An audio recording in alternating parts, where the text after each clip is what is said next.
Alright दोस्तों, अभी हो गई थी सुबह की 5 और मैं भटकती हुई आत्मा उठ चुकी थी क्योंकि मुझे उठना है, पेपर है मेरा और 5 बजे उठने का नियम जो बनाया है उसको बिल्कुल भी तोड़ना नहीं है। ये है उत्कर्ष की करंट अफेयर्स की बुक।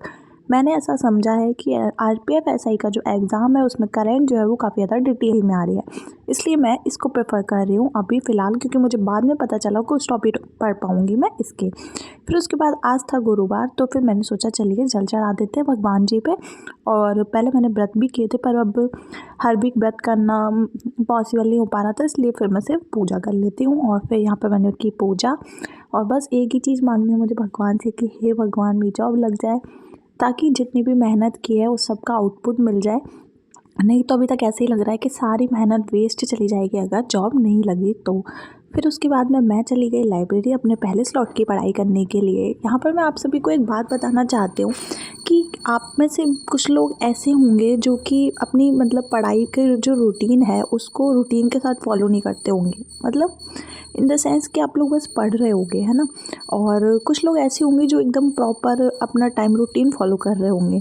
इन दोनों ही चीज़ों से कुछ भी फ़र्क नहीं पड़ता, आपका आउटपुट कैसा आ रहा है दिन का वो मैटर करता है। और उस आउटपुट को देखने के लिए आपको पता होना चाहिए मॉक टेस्ट से आपके मार्क्स कैसे आ रहे हैं। अगर आप पर डे अपनी पढ़ाई कर रहे हो और एक मॉक लगा रहे हो, भले से वो कोई भी एग्ज़ाम हो, अगर आपका मॉक का स्कोर बहुत अच्छा जा रहा है तो आप समझो कि आप सही डायरेक्शन में जा रहे हो, है ना। और अगर आपका मॉक का स्कोर अच्छा नहीं आ रहा है तो भले से आप टाइम रूटीन में पढ़ाई कर रहे हो या फिर बिना टाइम रूटीन के पढ़ाई कर रहे हो, दोनों ही चीज़ों में आप गलत हो और आपको अपनी स्ट्रैटेजी को चेंज करने की ज़रूरत है। यहाँ पर सबसे पहले मेरी एक हैबिट है कि मैं अपना सुबह का पूरा रूटीन बनाती हूँ कि मुझे आज ये कंप्लीट करना है, ताकि मेरे माइंड में सेट हो जाता है कि आज का मेरा ये डे प्लान है और इसके अलावा मेरे डे में यानी मेरे टाइम में पूरे दिन के में मुझे और भी कुछ करने का वो परमिशन नहीं है, ठीक है। तो ऐसी चीज़ आप आपके माइंड को जब समझा लेते हो तो आपका डिस्ट्रैक्शन जो है वो माइंड कम होता है। तो मैं आप लोगों को बताऊं कि यहाँ पर मैं अपना टाइम रूटीन बना रही थी और मैंने पहले पूरा सेट किया कि मुझे आज क्या क्या पढ़ना है। मुझे आप लोगों से एक बात करनी थी, आप लोग बताना कि मैं सही हूँ या फिर मैं गलत हूँ। काफ़ी सारी रील्स आजकल वायरल हो रही हैं इंस्टाग्राम पे। आप लोगों में से लगभग ऑलमोस्ट सभी लोग इंस्टाग्राम चलाते होंगे, है ना। मेरा इंस्टाग्राम और यूट्यूब को लेकर एक कंसर्न है जो कि मुझे लगता है, पता नहीं मैं फ्रस्ट्रेटेड हूँ मे बी, बट मुझे ऐसा लगता है कि एक नेगेटिव माइंडसेट हो जाता है आपका इंस्टाग्राम की रील्स या फिर यूट्यूब पर आप कोई ऐसी चीज़ देख रहे हो जो कि एक्स्ट्रा ऑर्डिनरी हो रही है, जो आपकी लाइफ से रिलेट नहीं कर रही है। आई एम नॉट जेलस, है ना। मे बी लोग कहेंगे कि आई एम जेलस, बट मुझे ऐसा लगता है कि आपकी रियलिस्टिक लाइफ जो होती है वो बहुत अलग होती है रील वाली लाइफ से, यूट्यूब वाली लाइफ से। आजकल जो लोग हैं वो जैसे ब्लॉगर्स हैं, वो ब्लॉग बना रहे हैं तो उनकी काफ़ी सारे लोग आपने देखे भी होंगे अगर आप ब्लॉग्स देखते हो तो, जैसे कि for example Ritu Rathi, snappy girls और लखनी ब्लॉग्स, है ना। और इवन बहुत सारे, मतलब मैं किस किस का नाम लूँ, जैसे 4-5 ब्लॉगर्स हैं जिनको आप सभी जानते होंगे।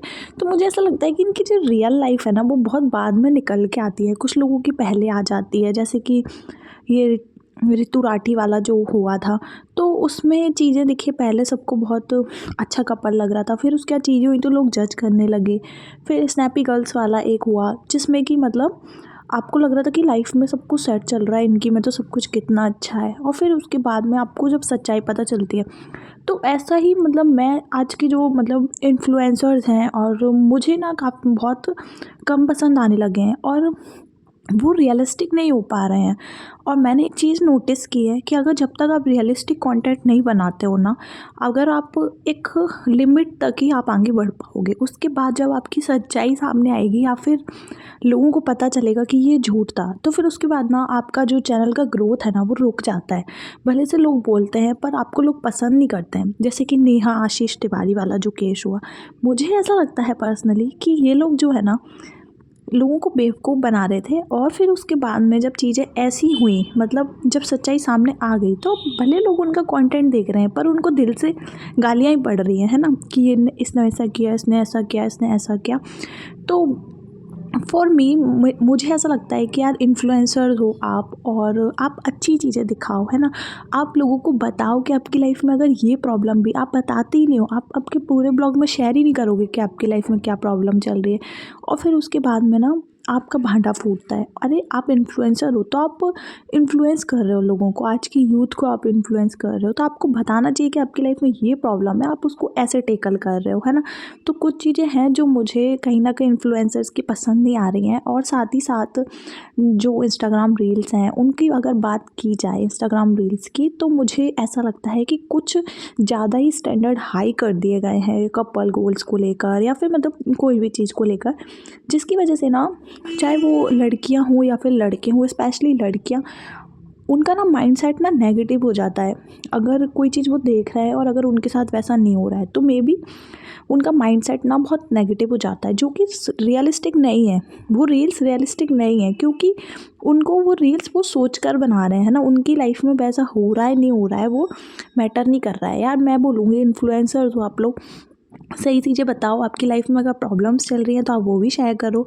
और आपकी व्यूअर्स हैं, आपको देख रहे हैं, आपको आपको टैकल करते हुए देखेंगे, उनको अच्छा लगेगा।